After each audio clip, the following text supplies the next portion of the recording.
কুমড়া এগুলো কি নিয়ে আসছো? মিষ্টি কুমড়া। মিষ্টি কুমড়া এরকম pattern?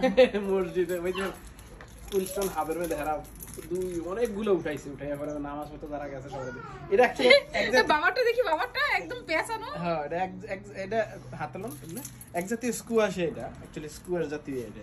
O my god, what a pattern. নিয়ে আইছে একটা বীজ রাখলে তো আমি ওগুলা খেতে পারবো, এরকম তিরিং বিরিং জিনিস। দারুণ তো, দেখতে দারুণ না? মানে এরা এতগুলো পারছে, মানে ওই মসজিদের যে একটা এলাকাতে দারুণ তো পয়সা কি যার দরকার লইয়া যায়। এই যে একটা মিষ্টি কুমড়ার 3 ভাগের 1 ভাগ নিয়ে নিয়েছি এবং এখানে কাটার পরে এটা এইরকম হয়েছে ভিতরের অংশটা। আই থিঙ্ক এটার সামনের জায়গাটাতে হয়তো বা বিচি হতে পারে। তো এই আর কি। তো দেখি ভাজি করে আসলে খাইতে কেমন লাগে। মনে হচ্ছে এটা কুমড়ার মতোই টেস্ট হবে।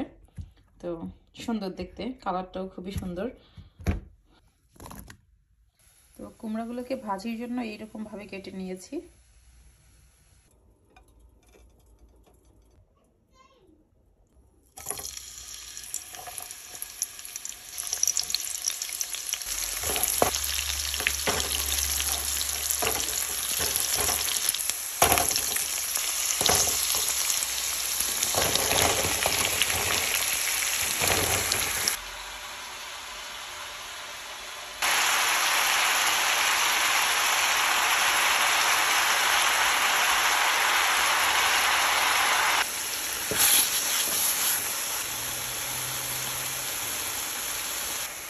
যে ভাজি রেডি হয়ে গেছে।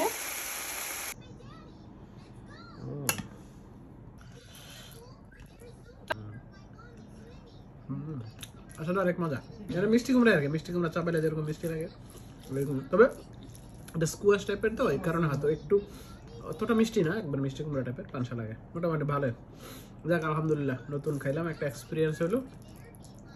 এই বছর লাগাবো, আমি লাগাই দেখবো কি অবস্থা আমার হয় কিনা এত বড়। ওকে, আল্লাহ হাফেজ, আসসালামু আলাইকুম।